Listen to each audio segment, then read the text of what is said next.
Good evening and welcome into Tennessee Volunteers live on the Voice of College Football Network. Tucker Harlan and Jordan Binkley with you on this Monday evening. Hope all of you guys are doing well. Hope you had a wonderful weekend. If you're new here, please like, share, and subscribe to Tennessee at the Voice of College Football. Helps you get close to all the great Tennessee football content you enjoy, and it helps us out a lot too. Hope you guys are staying warm out there, first and foremost. I know it is snowy out there in some parts of the state. It snowed here a little bit in the mid-state today. Definitely got some snow out in East Tennessee. And, of course, all of that is just for it to warm back up again this weekend for the New Mexico State game. So fun stuff going on here in this state with weather, as always. As you can see, we have a very special guest with us tonight. And, you already get a little bit of a Vols Wire and Tennessee Voice of College Football crossover on this show with me each week. You got the ultimate one this week. We got Dan Harralson of Vols Wire USA Today with us tonight.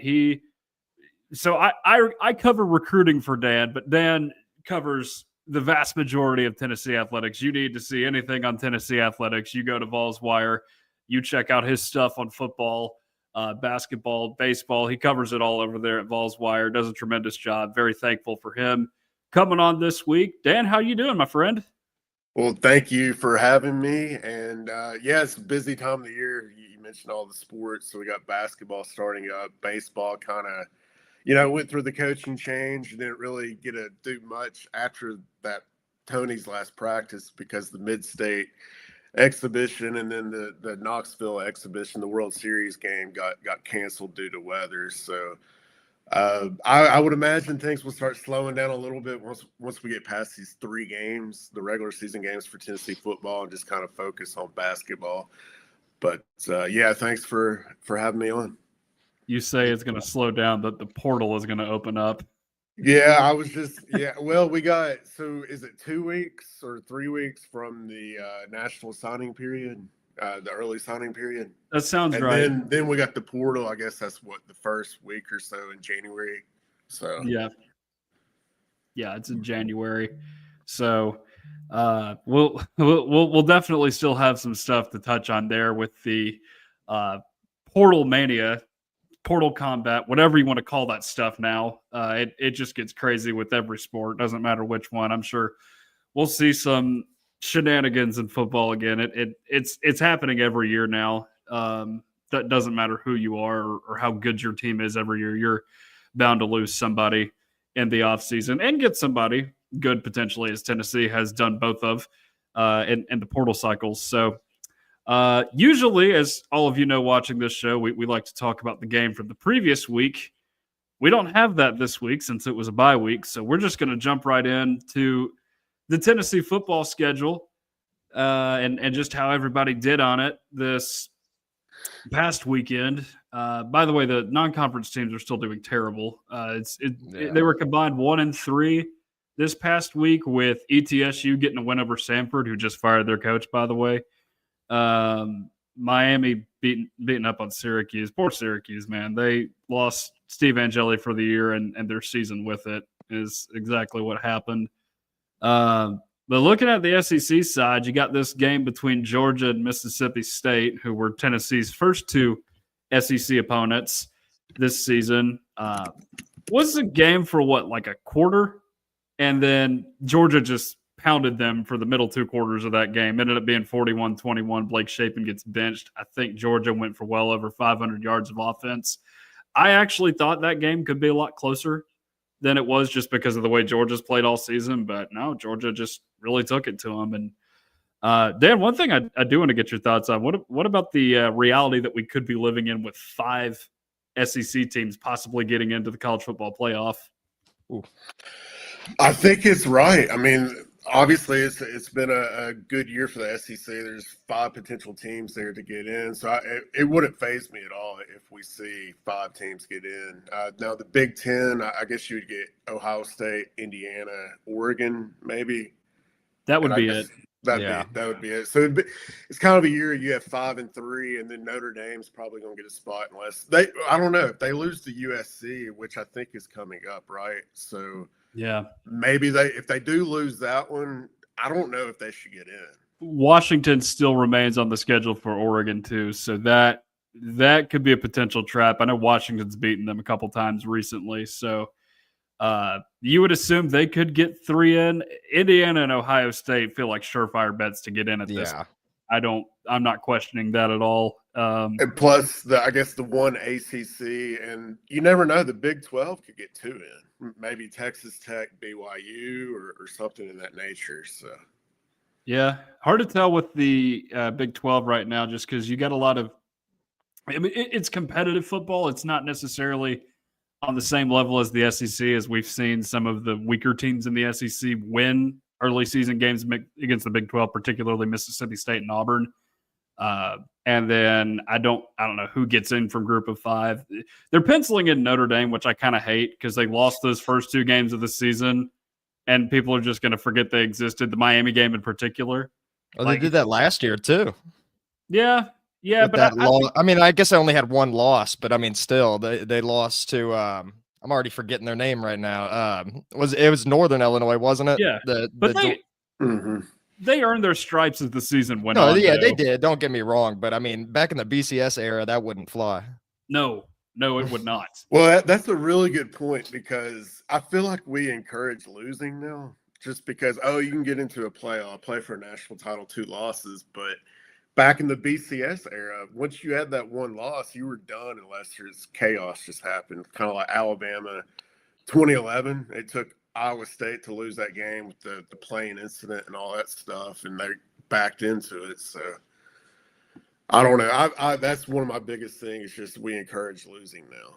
Well, plus bowl games don't matter as much as they used to in years past. Like, no one really cares about winning the Sugar Bowl or anything anymore. It's just about winning a playoff game and trying to advance. Yeah, it's definitely the case. And with bowls now, it's funny, the non-New Year's Six bowls last year, and I guess non-playoff games for that matter, were the games that were more competitive than the playoff games, which is so bizarre. Now, I think part of that has to do with seeding, which is something that has been problematic for Tennessee in recent memory of the college football playoffs by getting sent to Ohio State instead of potentially getting a home game against SMU. Had it been under that format, which would have been so much fun, I probably would have been there. So, that was highly unfortunate to have that happen. But all that to say, Georgia getting it done this week. Bama's another one of those teams that's looking like a playoff team. They win 20-9 against LSU. Not overly surprised by that result. Figured LSU would play them a little bit, but not win the game. Bama just not scoring a ton of points, but they're what I've said all year, Dan, about Alabama is that they are like a hot basketball team who, despite having some faults, they're just in a rhythm right now, and they've been in a rhythm for a lot of the season. I don't know if that's translating to a national championship or not, but I think they've done enough this year to get in. And if they get through Oklahoma this week, I don't think they lose at Auburn, and they're going to be a surefire bet for an SEC championship, right? Oh, yeah. I mean, Notre Dame kind of follows into that group, too, if they can get past USC, just because I guess they started, was it 0-2 they started, or 1-2, one of the two, but they're kind of like a basketball team. They're kind of hot, but, I mean, they haven't really played anybody like Alabama has, but they have a chance to do that, too. But, yeah, Ty Simpson is playing really, really well. I haven't looked at any of the Heisman stuff, but I'm sure he's up there. But I'm really, really impressed with him just being able to step up in the pocket and make some things happen. He's really good pre-snap too. So he's really taken a huge step. And honestly, he probably should have been the quarterback last year. But I'm sure Kalen probably took Milroe for the locker room and those type things. But it's worked out in the long run for them. Yeah. Yeah, that's what it feels like right now with Alabama. You thought Ty Simpson could be a better fit in that offense than Milroe. I always had the thought that Milroe was a good quarterback and Kalen DeBoer was a good offensive football coach. Those two just weren't meant for each other, and that's kind of being proven this year. So good on Alabama for getting back there, I guess. They will be one of the 5 potentially that get into the college football playoff because Ole Miss is obviously not on the schedule this year, but I feel like they have the easiest path left just with not having to play anybody with a record above 500 in SEC play at the moment. And they're not going to have to play in the SEC championship game either. So that's probably good enough to pencil them in for a college football playoff home game, which I'm sure they would love down there at Ole Miss. If they can keep Lane Kiffin around, I think that's the big question. But I think most of us in SEC country think that they will be able to this time around. Everybody likes to throw him in those conversations just because of what happened in Knoxville. Yeah. 15 years have passed. He's changed a lot since then. I think is our general sentiment on that. Do want to look at this Kentucky-Florida game from last week because that's the last SEC road game Tennessee played was at Kentucky, and that is Tennessee's next SEC road game, which is Florida. Are we looking at Florida potentially rolling over and dying, or is this a situation where they're a wounded animal and they're going to pick off Tennessee again in the swamp? I will never believe in Tennessee to win in the swamp for the rest of my life. I don't think, but this was just a complete disaster for them. They let it get out of hand in the second quarter. DJ Lagway had 4 interceptions, got benched. Yeah. So, he's turned into one of the biggest busts this year in college football, I feel like. But again, we know how it goes in Gainesville, so you have to temper those expectations a little bit. Did Harrison Bailey get in? No, it was not Harrison Bailey. So I actually tweeted this as it was going on. I said DJ Lagway is guaranteed to throw 350 yards and 4 touchdowns in the swamp against Tennessee. It's just what happens. That was stupid of me. I should not have tweeted that. What I should have said was DJ Lagway's not going to play. Tramel Jones is going to get hurt against Ole Miss, and Harrison Bailey is going to throw for 350 yards and 4 touchdowns. Because that'd be a nightmare. Because everybody, what's funny is all of us have said, with that game being late in the year, and if Lagway's not playing well or if he's hurt or something, which he's been hurt a lot of his career at Florida, there is a chance Harrison Bailey plays in that game. And I'm not so sure it doesn't happen if, say they get blown out at Ole Miss next week. They're mailing it in at that point. They'd be, 3-7 going into the game against Tennessee if they were to lose next week? I do think they kind of quit last week. But I think last week was last week because they were, at Kentucky. It was cold.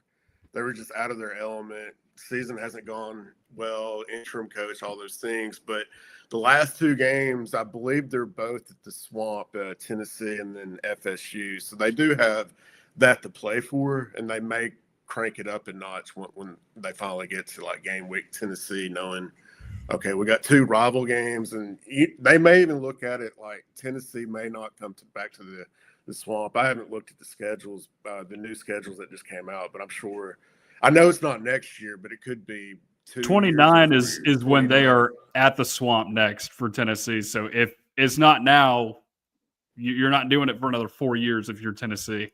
And I'll be 30 at that point too. I don't want to go all the way up to being 30 years old because the last time they won in the Swamp, I was 4. I was 4 years old the last time they won in the Swamp. That was the early game too. I think that was like the old JP game, because I remember it may have been a CBS doubleheader. I forget, but it was 03. It was an early kick. Yeah, I would have been a year old, and that would mean I would be 27 the next time it happens if Tennessee doesn't win this year. So you got to change some things. It's the same thing with winning at Alabama too, by the way. But Tennessee's not as cursed against Bama. Bama's just had good team since then, and Tennessee just hadn't been stellar in those years that they had Saban. The one other SEC game on the schedule this week, and we mentioned the 5 teams. Tennessee has a chance to make it only 4 teams that gets into the college football playoff if it can spoil Vandy's potential college football playoff bid. I don't see a way Vandy is any less than 9-2 coming into Neyland Stadium in a few weeks. I really don't. And I think Tennessee and Kentucky are the only 2 teams left on their schedule, too. So, they got a pretty clear path if they can get past Tennessee. Yeah, they're off, I think, this week. Bandit. Yeah, they are. Is Kentucky in Nashville, or is that away? So Kentucky is in Nashville, so that's a huge help for Vandy, I feel like. Even though they haven't won as much against them in Nashville recently for whatever reason, it should be just fine. At Kentucky, if you keep up with FCS at all, they're playing 10-0 Tennessee Tech at home this week. Whoa. I've been keeping up with Tech this year. What I a noticed wild they were turnaround undefeated. that would be. You would potentially go from beating Florida for the 5th time in 6 years at Kentucky, which is unheard of for the longest time, to losing to an FCS team that is red hot right now in Tennessee Tech potentially. Yeah, I mean, I've been impressed. I haven't watched a ton of their stuff, but I've been keeping up with scores and everything for Tennessee Tech. They're really good. So Yeah. Yeah, it's like the baseball team that they have there that was able to pick off Tony Vitello once every now and again in the midweek games. I don't know, they're scary for some reason like that sometimes. Not so much in other sports, but baseball in particular, and then I guess football this year they're feeling themselves a little bit. That's all we have on the schedule this week. I know Butch Jones lost and cried about not having fans in his stadium out there in Jonesboro.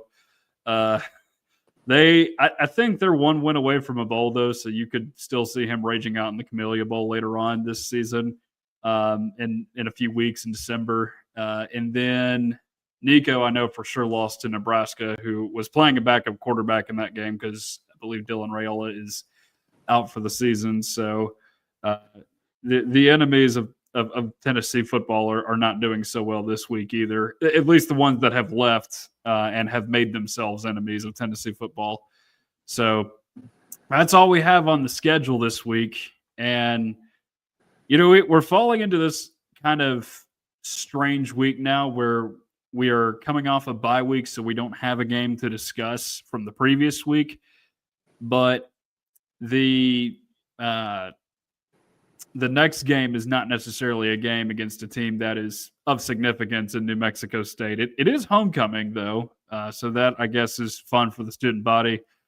Smoky Grays are making an appearance. That's one thing I wanted to ask you, Dan, because Jordan and I have done this on the show in the past. Do you have an official power ranking on your favorite Smoky Gray uniforms in the 13 years they've been around? probably, I guess they're not the Adidas original, but the Nike original. I forget the first year they put that out, but it was the one they wore at 22 LSU on the road. Yeah. That's number one. Last year's wasn't that great. This year's, I don't think, I mean, just by looking at pictures, I mean, it's cool that I guess they're honoring Davy Crockett, but I don't know. I think it should just be the traditional orange and white, home and away. You go and mix and match the pants. That's cool, but the original smoky gray Nike and then the dark mode Nike. So I know they're about to go to Adidas, so maybe they can try to replicate that going forward. But I do think I would put smoky gray original Nike over the latest dark mode.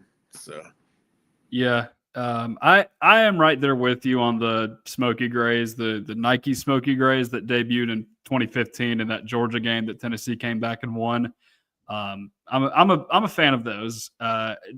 Overall, though, I don't think most of the smoky gray looks have been all that stellar. I think the ones last year are probably my second favorite, just because they're a cleaner look than a lot of them have been in the past. I'll split the difference with this year's. I don't like the fact that the grays are different colors from the pants to the rest of the uniform. That's the one thing that bothers me a little bit. Although I will say it is to honor a certain look. I forget what it is exactly, the semblance of it, but I do like the fact that they're modeling it after something at least. And then my two least favorite ones, I think Jordan and I disagreed on which were our least favorites, because he thought the original Adidas ones were not good, which honestly, I do not like the white helmet with the gray jersey. It threw That's a bad everything look. off, and all that pattern look on the jersey. I didn't like that for the home uniforms either. Yeah. that's why I hope when they do go to Adidas, I know they're going to have, I guess, pretty much complete control over it. So, I mean, I don't think it's going to be that bad as the Butch years for those Adidas jerseys, but hopefully they can get that figured out. Well, apparently Tennessee didn't have creative control the first go around, or at least that's what I was reading from an article, and that's where the spawn of the checkered, those failed checkered ones that they were selling in stores that they never released. I heard that was all Adidas' idea, and you know what happened? A year later, switch right to Nike. Yeah, you can't be wearing that stuff. And it was off color too, I think. The orange was off color on the checkerboard. You can't It was have almost that. Texas orange. Yeah. And then Well, 'cause they had to overcorrect because they messed up the orange with the away uniforms previously. Right? With the yellowy looking orange numbers.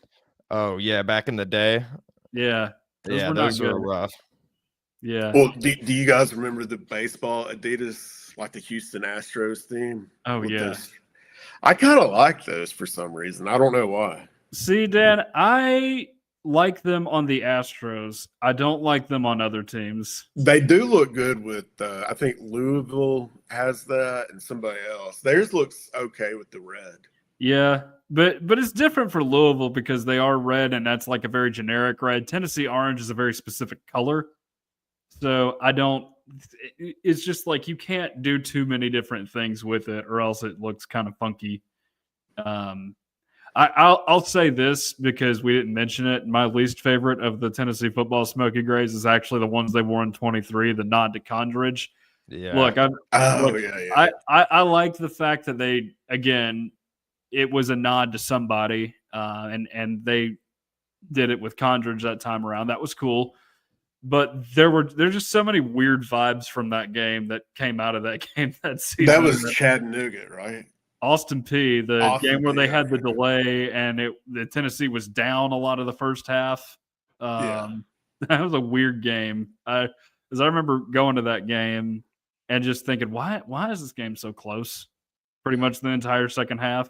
Well, that design of the jersey is cool, but I mean, why mess up the original? Why put Smoky Gray on it when they wore him, I think, like in 04 against UNLV also. So, I mean, it looked great. I mean, you don't have to add. I think they just went a little bit too overboard with it, but the design was cool if they just kept it the original. Yeah, I was not a fan. But as far as news goes this week, we don't have a ton of it. We have some recruiting news that came out today on Legend Bay, the athlete who plays quarterback that was committed to Tennessee. He flipped his commitment to Ohio State earlier today. And I have a few thoughts on this. I know, Dan, I get paid to analyze this stuff for you, so I will take the lead on this one. But I'm a little confused by the fact that he was rated so lowly out there in Texas compared to some of his counterparts in that state, because we all know Texas is one of the best recruiting states in the country. And all these services and these scouts are just like, he's borderline 3-4 star when he's playing against the best of the best in Texas. Now, I think their rationale is because he is going to have to play a different position in college than quarterback. That's not why they're recruiting him. But I don't know why you look at a guy that can outrun every single player on the field any given day and not give him, like, at the very least, a high-end 4-star ranking when that guy is he's clearly talented enough to be on the field at any D1 football team, and they're just overlooking him. Why is he so under-recruited? And, Ohio State found something that we all saw. We all knew what he could do. And I would not be surprised if he goes on to have a great career at Ohio State, something akin to a Braxton Miller, because that's a guy who – and I hope for his sake he doesn't get injured and get put into that situation like Braxton Miller. But he's a little bit smaller, but it's that same kind of deal where you got a guy that can throw the football really well, because he was throwing some dimes in those highlight packages that we saw when he committed. But I remember, watching Braxton Miller, they would move him out and make him run these design quarterback runs, and he'd just be dusting people. Like he had that one at Virginia Tech in, what was that, 2015, where he just left everybody in the dust. And I think that's what they could get with Legend Base. So this is the first commit that I'm kind of bummed to see decommit from Tennessee, because the other 5 were, I think, because Carson Snead was flirting for like 4 months with North Carolina. It was only a matter of time before he went, and everybody else was a 3-star. So it was like, it is what it is. But after watching Legend Bay, I am kind of bummed to see him decommit from the class, because I really wanted to see what he'd look like in a Josh Heupel offense. I thought he could have added a really fun dimension that wasn't already there. Well, let me ask you this: was he going to play quarterback here, or is it a Faison Brandon type thing? Like, okay, him and George are already here, basically. Is it? Then he was not going to play quarterback anywhere he goes. I don't think. Surely they're not going to have him playing quarterback at Ohio State outside of an occasional trick play package. It's akin to what you've seen with Kamario Taylor for most of the season at Mississippi State, where he's running wildcat mostly and throwing in passes. Now, I know Kamario Taylor's beginning to play a little bit more, especially last week against Georgia, but I think he's more of a specialty player. Speaking of special, they are thinking about using him on special teams. I think he could be an electric return man. He's just got to develop those hands, which is the big thing. I don't think he has a future at quarterback unless he's playing for some group of 5 team or in an option system for that matter. So I think that is part of the reason why he's being a little bit under recruited, but you can't look at that speed and turn it down. There's just no way you can look at that, because I think the number was 10-2 on a 100-meter dash, which is fast. That's really fast. I mean, and he's such a dangerous player too. I mean, if he can get to be able to catch the ball really well, I mean, all you have to do is get the ball to him, and he seems like he's gone. I mean, his highlight reel is just absolutely electric. Does he return kicks or punts in high school? Not yet. I think that's one phase they're going to have to work at. But again, if you could just develop his hands, develop him as a return man, the speed kills. It always has. And if they get him involved at Ohio State, he could outrun everybody in those return games. I mean, you're seeing it at Texas right now too with Ryan Niblett. He's basically won them 3 games this year because he's had clutch punt returns in that game. So if Legend Bay can be that guy for Ohio State, they're going to love him up there. Well, I'll say this. So he probably would have played receiver at Tennessee, right? Yeah. Yeah. So, I mean, you got Tristan Keys, you got Staley for, I guess, a year or two. Maybe it's he doesn't see any playing time. Maybe it's something like that. But, I mean, obviously you got Carnell Tate and I guess Jeremiah Smith for one more year at Ohio State. So, but that would be his freshman year up there. So, yeah, I'm not so much looking at the fact that he wouldn't have played at Tennessee. I'm just more confused at the fact that he's been very, very under recruited this entire time. Like, how does that happen? I'm so confused. So. But especially in Texas, Yeah, and he's in the highest classification of Texas football. He's playing the best of the best out there. So I don't know how they're forgetting him. Well, I know they offered him, but he didn't have as much interest in going there. I know it was Tennessee and Texas A&M initially. So, but that's all the recruiting news we have for this week. We will keep you posted on any more that comes across our desk as we get into the 2027 cycle and the rest of flip season, which I know there has been some more names to keep an eye on. I know Jordan Carter, the defensive end who was committed to Texas A&M, he's got Tennessee, I think, in his top 4 schools. I believe it's Texas, Georgia Tech, Auburn, and Tennessee. He has 1 visit left to Auburn, but he was at Tennessee for the Oklahoma game. And then Micah Smith, the 4-star interior offensive lineman who at least was committed to UCLA. I know he's interested in Tennessee as well. So there's a possibility for some flips here. I know signing day is not as much of a Christmas come early as it once was, but you could still see some stuff happen between now and then. There's still time to flip some of these guys. All right, Dan. So do want to talk to you a little bit about this season so far for Tennessee. It's always an interesting ride in every Tennessee football season that you get yourself into. And this has been a year where, at least coming into the season, I don't think many people had super high expectations for Tennessee. Then you saw the offense play. Then you saw the Georgia game. And then you start to think more could be coming this team's way, in a positive way at least.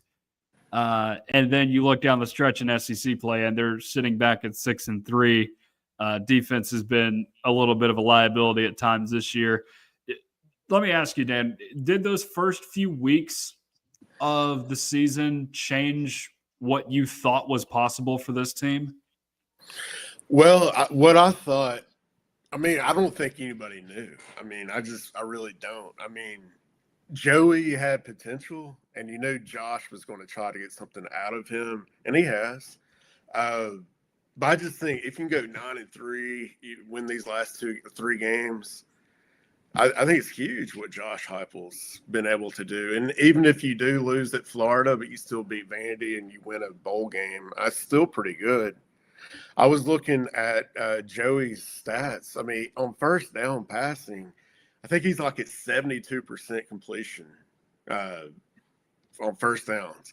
Hendon Hooker was like 71.5 in that great 22 year. So, I mean, he could beat that. I think Hendon was like 15-1 touchdown to interception ratio on first down. I think Joey maybe like 8-1 or 8-2 right now. So he's on par with what Hendon did. It's just kind of like what you said. You have a little bit of issues on the defensive side. But I mean, even that 22 team gave up some points. So I just think now compared to what that year was and even 21, it's just a different game with the portal and all that stuff. And I think Josh may try to correct that going forward with the portal this cycle. But you never know. He's got to figure out the quarterback spot for next year too. So that's going to be a little bit of an issue for him because I guess Joey's not coming back. He's not going to get that extra year. So we all know he doesn't like to play young guys. So I don't know if Brandon's going to come in here and just take it by the horns. That's why George needs to play Saturday. He needs to play in the swamp if it gets out of control. He needs to play against Vandy if that were to present itself, especially the bowl game. So, but I think he's done a really good job. I thought it would be like a 9-3 type season because I thought they would have more running mobility out of Joey compared to Nico, and that has been the case. So, yeah, I think he's done a pretty good job, and it's about on par what I expected. So, one thing, Jordan, I have just a quick follow-up, and then I'll let you go. True or false, Jake Merklinger, is he going to play at Tennessee next season just based on everything you've seen this year and what you want for the game against New Mexico State? No, I wouldn't put him out there. I'd go straight to George. Okay. Well, going back to Joey Aguilar's stats, I was doing a little bit of math before the show, and he's averaging 304.1 yards per game. And if he plays in the bowl game and keeps up the same consistency, he'll throw for 3,953 yards, which would break Peyton Manning's single season passing record. And I haven't seen many people talk about that. So that's for one Tennessee season? Yeah, for one season, Okay. yeah. Because Peyton Manning's record is 3,819, so he would surpass it by over 100 yards. Now, I don't think he's going to catch the touchdown total because I think Peyton Manning threw like 36 that year. But, I mean, he's got potential to break the yards record, which has been standing for 28 years now. Yeah, it'll be interesting to see how Josh plays this New Mexico State game because I don't know if it's going to be a stats game, maybe after halftime or something like that. He may just want to kill the clock and get out of there, even when George or whoever gets in after Joey. But it'll be interesting to see if Joey can get about 200, 250 in the first half. Yeah, and one thing I am wondering just what will happen in the second half. Just is the quarterback battle for next season. I think has already begun a little bit between Merklinger and McIntyre, and I think everything we've seen so far in garbage time. Again, it is garbage time, but I think it reiterates the point that Tennessee absolutely needed to get a guy in the portal, and it did with Joey.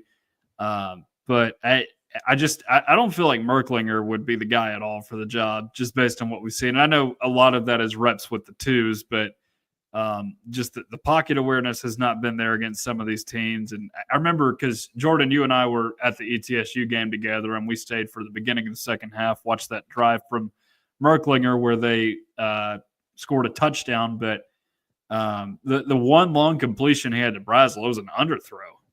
Like he doesn't look like he's in control of the offense very much when he's out there. So I feel like a lot of people are in agreement that Merklinger is probably headed somewhere else after this. We thought that could be the case once McIntyre and Faison got lined up in the class, but it feels a little bit more apparent now as we get further on into the season. Did one of you have something? I'm sorry. No, but I will say, I mean, I wouldn't be surprised if in the New Mexico game that Merklinger gets rolled out there first, to be honest. I mean, but I really hope that George McIntyre gets a lot of playing time because I think he's got a brighter future than Merklinger. And I was very high on Merklinger in the offseason. Like, I remember when we were talking on the show and Joey Aguilar was coming here, I was thinking Merklinger was going to be the guy. I mean, of course, that did not end up being the case. And like you said, like during the ETSU game, he didn't seem very impressive at all. And I know we missed George McIntyre playing, but he only threw one incompletion. I don't know how it looked out there with him on the field, but I mean, he seems to be a better quarterback from everything that I hear. He just needs to get built up a little bit. You can tell he's a freshman. Yeah, that's the only thing that worries me about him. I mean, at the moment. So. Well, Tyler Bray had the same issue coming in too. I remember seeing pictures of him before he ever touched the field, and he just looked like a stick there, just like a very long twig. And he's like the same size. He's like the same size as Tyler Bray, George McIntyre is, or at least like when he first came in, but he bulked up and everything. But yeah. Yeah, got to get on that regimen, and Nico had to do that too when he first got here, and he's still doing it out there at UCLA. So, but one thing I do want to ask Dan in regard to the offense, I know there has been some media-generated outrage at Tennessee fans apparently wanting Josh Heupel gone. I don't know who those fans are, if they even exist.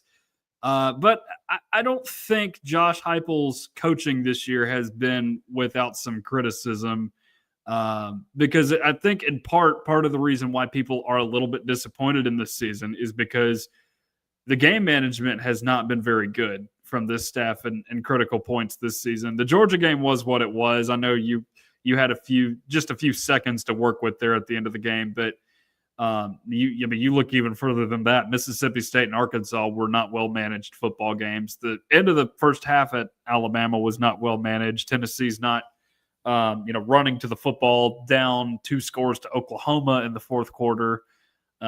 Say what you want about play calling. I don't necessarily think the play calling is the problem, but there is another discourse going on just in regard to play calling about whether or not head coaches in college football should be doing that. We've seen this thrown around with Steve Sarkisian a little bit as it's something that could maybe divert your focus away from looking at the task at hand, which is winning the football game. Do you think Josh Heupel is trying to do too much and maybe that's getting in the way of what this team could be achieving this season?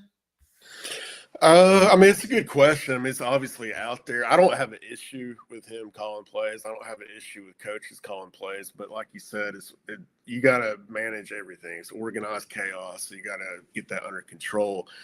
The Georgia game, I think the penalty, the false start penalty just kind of threw everything off. Mississippi State, I thought it was handled okay. But, I mean, Joey, it's really nobody's fault. Joey just held on the ball for like a split second too long. But he was out there competing. He didn't know. And that kind of threw things off. But you're right, the Alabama game was questionable. I don't know. The problem is there's a narrative out there, and it's not going away until you make it go away. And that's the issue Josh and Tennessee's dealing with right now. I don't have an issue with it, but it's definitely out there. So he's got to be able to bounce back from that. And if you win at Florida, you beat Vandy, you take care of business Saturday, nobody's even talking about that. Yeah, I think that's a good point and something that Tennessee needs to focus on after this game, because if you do beat Florida, I think you win back a lot of the fan base, just knowing what we said at the beginning of the show. Tennessee's not won down there in a long time. So if you can exercise that demon, that would be I think your fans would be very appreciative of that if you're Josh Heupel. Shifting gears to the defensive side of the ball. And like we said, it's been a problem for a lot of the season for Tennessee.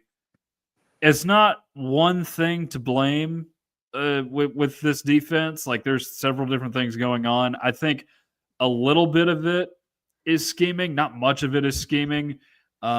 Injuries, of course, are playing a big factor into this and limiting personnel out there for this group.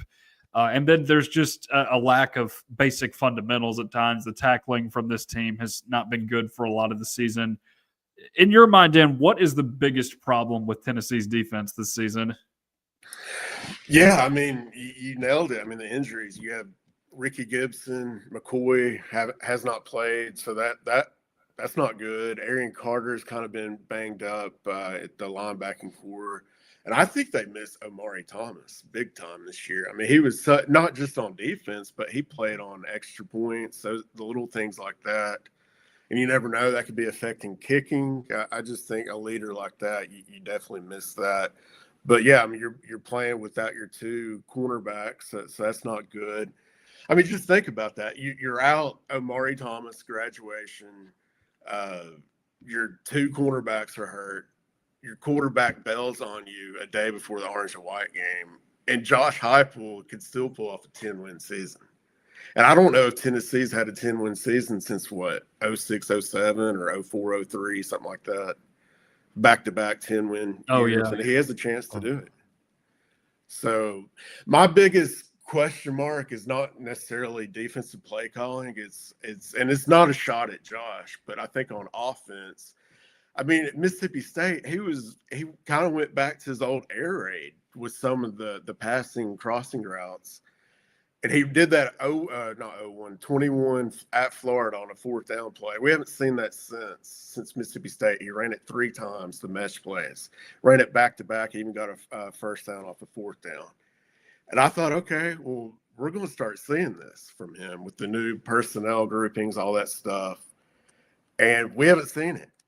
That's what I wouldn't say frustrating, but it's just like, can we please see that again? So, and I don't know. He played with those mesh concepts when he was quarterback for Leach at Oklahoma. Obviously, Leach at Mississippi State. I don't know if he did it just because he was at Mississippi State to honor the guy, but it's just so weird how it hasn't been a factor in this offense since. Yeah. Yeah, it's real strange how they've not been able to do that. But yeah, you're right about the defensive injuries. I think that's been a big problem for Tennessee this year. And Amari Thomas is an important point as well, just because you had for one, he was a leader on that team too. Having had several classes with the guy at UT, I can tell you he's a guy that you want to be the face of your team outside of it, just in media settings and around the conference too. So, but the depth of the defensive tackle has been problematic this year for a lot of the year. And David Hobbs going down early in the season was no help there. So defensive tackle injuries and just lack of depth there and experience has been a problem for this team. There's another situation going on in the secondary that I think has caused some problems this year. I asked you if Jake Merklinger would be a Vol in 3 weeks. I think you know what's coming, Dan. Is Boo Carter a Vol in 3 weeks? Probably not. I mean, there's too much. I mean, I guess some people call it drama, whatever, but I really wanted to see him on offense this year. Yeah. Because you were talking about Legend Bay. I mean, he would have been perfect for some of those type plays, but obviously he's probably not in good grace with Heupel and the staff with everything that's gone on. So, no, I'd be surprised if he was still with Tennessee after this. Yeah.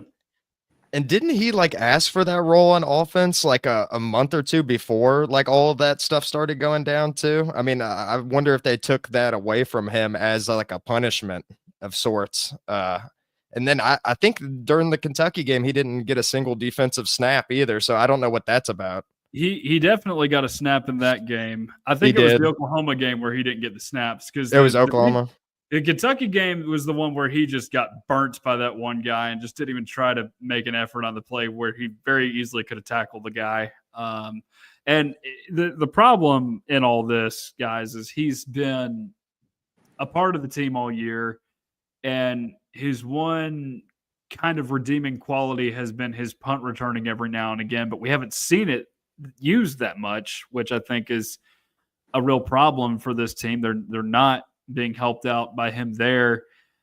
He's not playing defensive snaps. I mean, he didn't get into the third defensive possession of the game against Syracuse in the opener.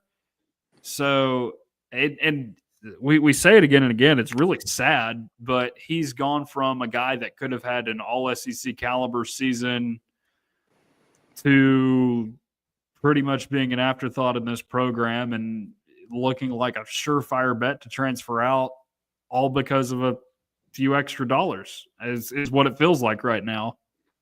And it says a lot too, considering, I mean, Ricky Gibson and McCoy being out, you would think that he would have more of a role on defense this year. And then going back to that Syracuse game, did he even have a single punt return in that game? Cause I'm pretty sure they had Morris back there instead of him. No, they started him in the ETSU game, but they wanted to get him involved in punt returning again because they didn't think Morris and Staley were doing a good enough job. Boo's also muffed punts this year, and he's not been a dangerous return man outside of that ETSU game. So, Dan, one more thing I do want to ask you on the note of special teams. We discussed this last week just as a little thought during the bye week. I want to get your opinion on it.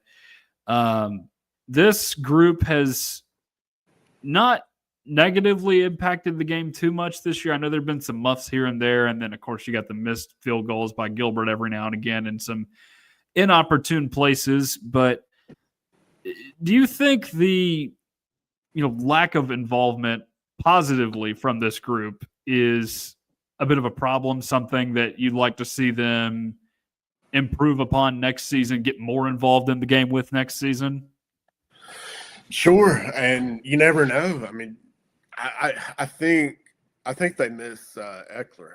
I agree. So I don't know if Josh is going to change up his staff or not.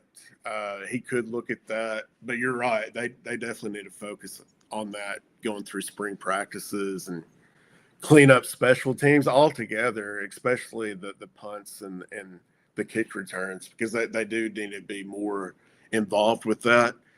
And if you don't have a Boo Carter, you obviously need to pinpoint someone that can be in there and be elusive and all those things. But yeah, I think they're definitely missing Eckler, and I don't know. Josh has had a lot thrown at him with cornerback injuries and Nico leaving, Eckler leaving. I mean, it's just crazy how he still can win 10 games this year with a bowl win and take care of business. But he's definitely had a lot to deal with this offseason. Yeah. One thing you mentioned with that and the dealing with all those things with guys leaving and, potential ego management at the locker room. I know Tennessee has a guy that does some negotiation with contracts, but he's not a GM in name. Do you think there will come a point in time in which Tennessee will officially hire a GM? Because I think that is something that could help this program out a lot in this portal era.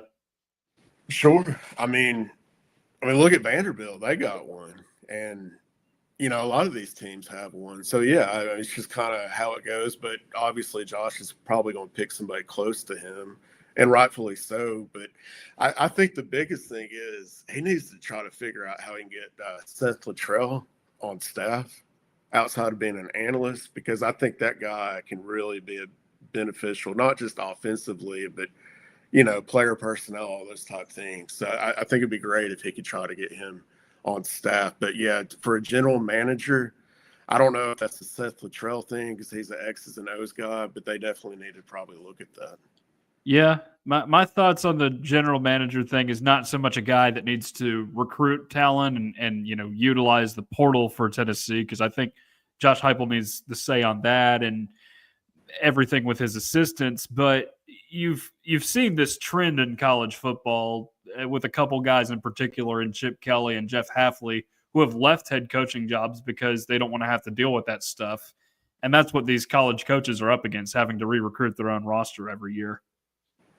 Well, remember Jerry Mack did that too for a year when all this portal stuff was like really getting rampant. And he went to the Jaguars. Obviously, he's back in the college game. But yeah, a lot of the coaches, man, are just not happy because they can't develop these guys because you have to re-recruit all these players every semester, like Josh is having to do with these last 3 games. He's got to keep that in mind with playing time, especially New Mexico State compared to the other 2. But he's got to figure that out too, so he doesn't have all these guys leave on him. Yeah, and I think like all of the NIL and everything's also what like pushed Nick Saban out of coaching too. I think he got tired of it as well, or at least that's my interpretation of the things that he's said. But I mean, I think Tennessee should get a general manager. I mean, I hope they do. I mean, that would be another thing to take a load off of Josh Heupel, because we were talking about him earlier having a role in offense, making play calls and stuff. I mean, maybe he truly is doing too much out there. And I mean, it could be a benefit. I mean, players are getting paid now, so why not get a GM? And especially it could probably get a big name person too. I mean, considering all the money that Tennessee has, they could probably get a home run hire, and then it could make everyone's life easier. Yeah, you never know. It could be a former Vol too. Even Yeah. if they didn't play for Heupel, it could be, a former guy or something like that. Hey, Andrew Luck is the GM at Stanford right now. There's Mhm. another Colts quarterback that you could call home to be your GM if you really wanted. Do some contract negotiation, help everybody out there, and but yeah, you could get some former players involved. I know a lot of them are involved in the business of sports as well. So they need somebody to oversee that stuff. I think it's getting to a point where it's too messy, and I think that's something Danny White could do as well. Like we've talked about it on the show, is like he's been forward thinking as an AD at Tennessee, and that has been good for the athletic program as a whole. But you got to remember to do the simple things as well. You don't want to start, I don't know, trying to do some really hard activities before you get the basics right. And I feel like the GM is one of the more basic things with NIL and revenue sharing coming into place. But that's something that I think would be a critical next step for Tennessee. Okay, so funny you mentioned Jerry Mack, Dan, because he played New Mexico State last week and won against New Mexico State. I believe it was 24-21. Owls getting it done down there. They're having a great season, by the way. I was about to say, aren't they on a big winning streak? Yeah, I want to say they're the best team in the Sun Belt this year. Of course, they're coming to Neyland Stadium next year. That they're the one Group of 5 team that's on the schedule next season, because they eliminated that second Group of 5 game for all the teams that don't play the 2 Power 4s of the 1 FCS game. So you'll get to see him next season. But, of course, we're talking about that game for the sake of New Mexico State coming into town this weekend. I got to look back and see what New Mexico State's record is. I got to be really honest. I think they're 3-6, maybe. Yeah, they're not good. I know that. They are. But they've had some close games. If it'll show me. Oh, wait, no, I was looking in the wrong conference. It's Conference USA, not Sun Belt. I'm sorry, Dan. I messed that up big time. It's 3. Yes, they're 3-6 right now. Tennessee a 40.5-point favorite right now on ESPN Bet, I guess, is what I'm looking at. Looking at the slate of games. Of course, that is a 4:15 kick. I just don't know if they're going to be able to run the ball. I was looking at their stats. I know they got like a Leach guys or OC, so they do like their pass happy. David Yost, he was actually OC at Missouri before Heupel got there as OC. So I don't know. A lot of passing plays, I would assume, from New Mexico State. And then on the flip side, you may have Tennessee just trying to run the ball second half to get out of there. But that 40.5 is going to be kind of tough unless Tennessee's defense can just show out. Well, it's funny you mentioned the throwing the ball a lot, because that's what happened in the UAB game. They just kept throwing the ball and throwing the kitchen sink at Tennessee. Josh threw one deep Remember Yeah. late in that game? Yeah. Josh wants to cover the spread for the fans. He's a man of the people. Well, I think also at that point you had to kind of chase style points because you lost that. Yeah. That was right after Georgia, I think. So Mm-hmm. that was still up in the air, and there's obviously no style points right now unless things just get really chaotic. So. Well, going back to the running game, I mean, I forgot until researching for this game that Star Thomas played at New Mexico State at one point. So do y'all think he's going to get some more carries this week, or he's going to go crazy out of nowhere? Or So he was in the same backfield with Diego, right? Yes. yeah, he That's what I was, thought. wasn't he? Well, I will say this: their quarterback, Fife, I think Logan Fife, he was actually one of DeBoer's last quarterback recruits at Fresno before he went to Washington. So he has that little connection there too. Interesting. Well, as we know, Diego Pavia ain't walking through that door. He, Jerry Kill, and Tim Beck are all in West End. They will be walking through the door in a couple of weeks, just not wearing maroon and black and whatever it is they wear out there at New Mexico State. Is this? I'm trying to think. Is this the first meeting between Tennessee and New Mexico State? I think they played New Mexico before, but for That New sounds Mexico right. State, I'm pretty sure. I thought I saw online that Tennessee's played against them twice. I have to check again. I think the last time, I think Tennessee's 2-0, and they last time they played was 1986. I'm pretty sure. Okay. I'm gonna pull this up. Yeah, I'm looking it up too. If I can scroll down here in my trusty source. Yeah, you're right. 2-0. Yeah. I think. No, it doesn't No, that's say they New played. Mexico, so it was the other way around. Yeah. Oh no, it was a Lobos. I guess it just showed up that way. Okay. I don't even remember what years were those. It was 86, 83. So they played them when Johnny was there. Yeah, that's been a minute. But no, I never played New Mexico State. Yeah, I guess not. I guess the search engine's not in my favor. Yeah. So Star Thomas Bowl will be a first-time affair for both teams involved. Dan, anything you're looking to see in this game other than just play the kids? Yeah, play whoever you need to play for the future. Obviously, no injuries.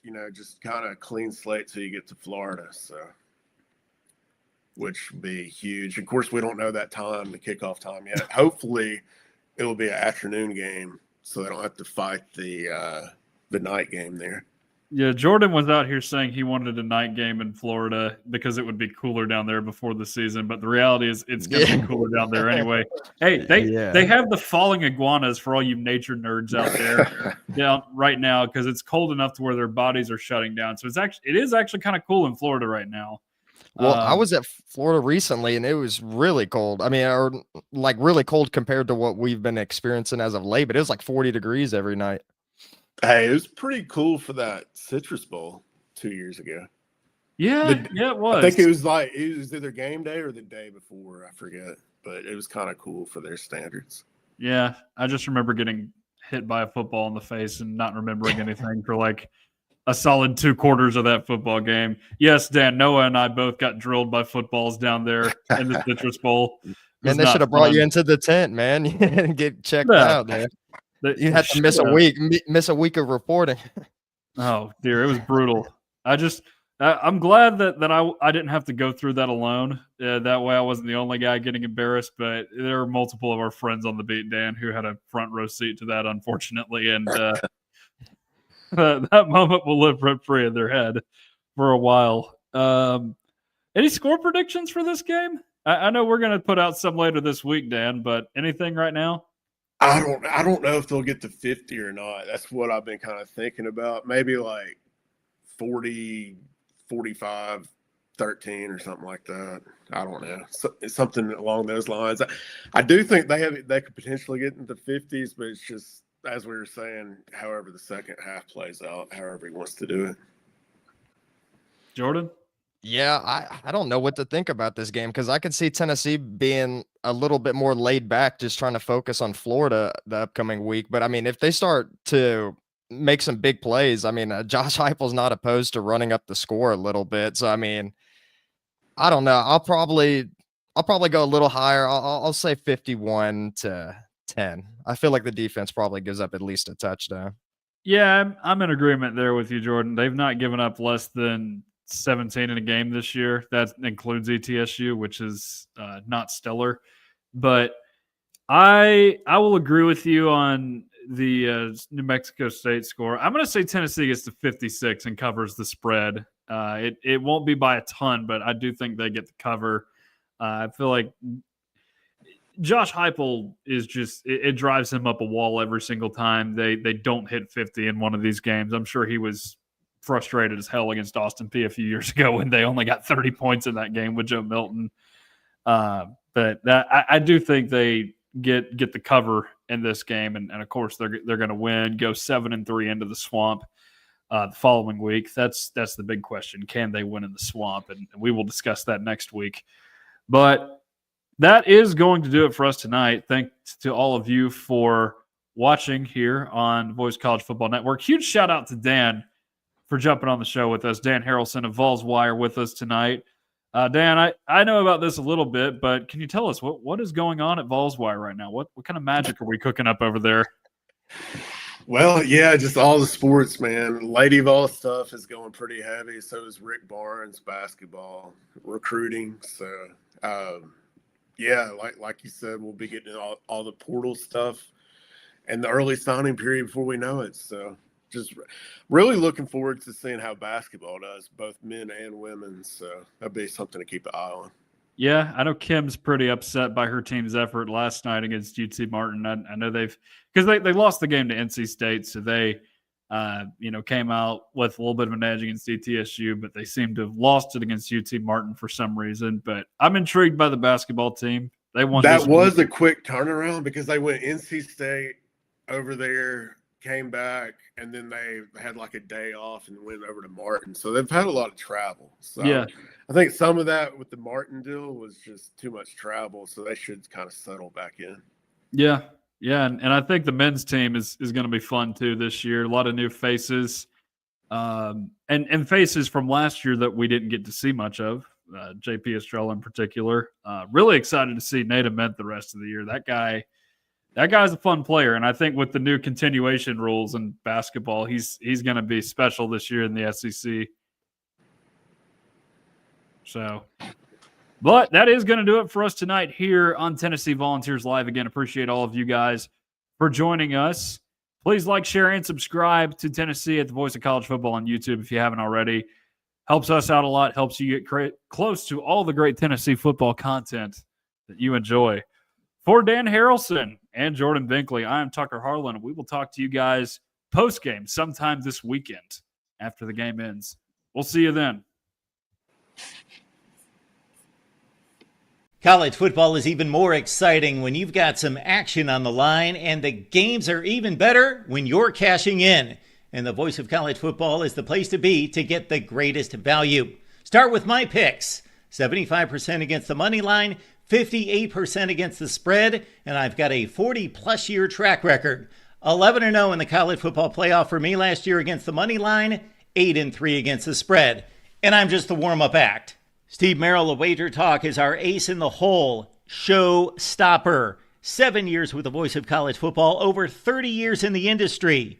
Steve gives us analysis on all the big games, but you can't miss Steve's weekly under-the-radar pick. 28-12 against the spread the last 3 years. You also get picks from some of our top analysts here at the Voice of College Football, including Corey Bratta, Matt Zemek, and Steve Dace. Check out those numbers. Become a YouTube or Patreon member for just $99 per month. Go to the main channel on YouTube, click join, and then select the betting tier. Do the same thing on Patreon. Make 2025 a winner now.